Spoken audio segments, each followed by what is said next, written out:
Hi guys, welcome back to Swathra kitchen. ఇవాళ మన recipe old traditional మినపట్టుని ఎలా చేసుకోవాలో చూపిస్తాను. చాలా రుచిగా చాలా బాగుంటుంది. ఆరోగ్యానికి కూడా ఎంతో మంచిది. పిల్లలకు కూడా మంచి బలాన్ని ఇస్తుంది.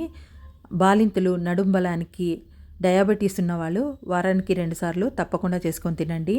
ఎంతో రుచిగా ఉండే మినపట్టుని వారంలో 2 సార్లైనా చేసి తినడం వల్ల మంచి బలం, ఆరోగ్యం కూడా. మినపట్టులో పోషకాలు సమృద్ధిగా లభిస్తాయి. సో ఈ మినపట్టుని ఎలా చేసుకోవాలో చూద్దాం. 1 కప్పు పొట్టు మినపప్పుని ముందు రోజే నానబెట్టుకోవాలి. తెల్లవారి మినపప్పుని బాగా శుభ్రంగా కడిగి పక్కన పెట్టుకోవాలి. ఇప్పుడు ఒక మిక్సింగ్ బౌల్ తీసుకొని అందులోకి 1 కప్పు అటుకుల్ని నీళ్లు పోసి 10 నిమిషాలు నానబెట్టుకోండి. ఇప్పుడు మిక్సీ జార్ తీసుకొని వడకట్టిన పొట్టు మినపప్పుని వేసేసుకోండి. ఇందులోకే అటుకులను కూడా నీళ్లు పిండేసి వేసేసుకోవాలి. ఇందులోకే 1/2 అంగుళము అల్లం ముక్కను వేసుకోవాలి. 1 రెమ్మ కరివేపాకును వేసుకోవాలి.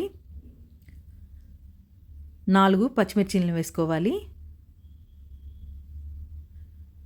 1 టేబుల్ స్పూన్ జీలకర్ర, రుచికి తగినంత సాల్టు, 1 కట్ట కొత్తిమీరను కూడా శుభ్రంగా కడిగింది వేసుకొని మెత్తగా మిక్సీ చేసుకోవాలి. మిక్సీ చేసుకున్న దాన్ని ఇప్పుడు ఒక మిక్సింగ్ బౌల్లోకి వేసేసుకోవాలి. ఇందులోకి 1 కప్పు సన్నగా కట్ చేసుకున్న ఆనియన్ వేసుకోవాలి. చిటికెడంతా వంట సోడా వేసుకొని 1 చిన్న కప్పు వాటర్ పోసి బాగా మిక్స్ చేసుకోవాలి. బాగా మిక్స్ చేసుకున్న తర్వాత గ్యాస్ మీద నాన్ స్టిక్ ప్యాన్ పెట్టి అందులోకి 2 గరిటెల పిండిని వేసుకోండి. వేసుకొని ఆయిల్ వేసుకొని మూత పెట్టి గ్యాస్ని సిమ్లోనే పెట్టుకోండి.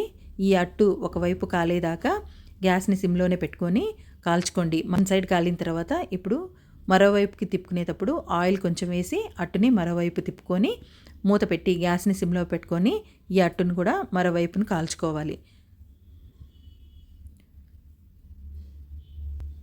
ఇప్పుడు అట్టుని 2 వైపులు కాల్చుకున్న తర్వాత ఒక సర్వింగ్ ప్లేట్లోకి తీసేసుకోండి. ఇలాగే ఇంకొక అట్టును కూడా చేసి చూపిస్తాను.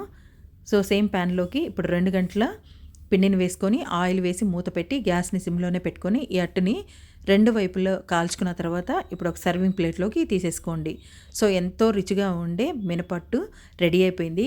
రుచి అయితే చాలా బాగుంటుంది. ఎన్నో రకాల టిఫిన్స్ అనేవి మనం తింటూ ఉంటాం. ఒకసారి తప్పకుండా మినపట్టుని ట్రై చేయండి. భలే టేస్టీగా చాలా బాగుంటుంది. తినే కొద్దీ తినాలనిపించే అంత టేస్టీగా ఉంటుంది. మినపట్టుని సర్వ్ చేసుకునేటప్పుడు 1 టేబుల్ స్పూన్ ఇడ్లీ కారపొడి, 1 టేబుల్ స్పూన్ నెయ్యి వేసుకొని సర్వ్ చేయండి. ఇంకా టేస్ట్ అయితే చెప్పనే అవసరం లేదు. సో అంత రుచిగా ఉంటుంది. సో మీరు కూడా మినపట్టుని ప్రిపేర్ చేసి మీకు ఎలా వచ్చిందో కామెంట్ చేయండి. సో వీడియో నచ్చితే లైక్ చేయండి, షేర్ చేయండి. Thanks for watching.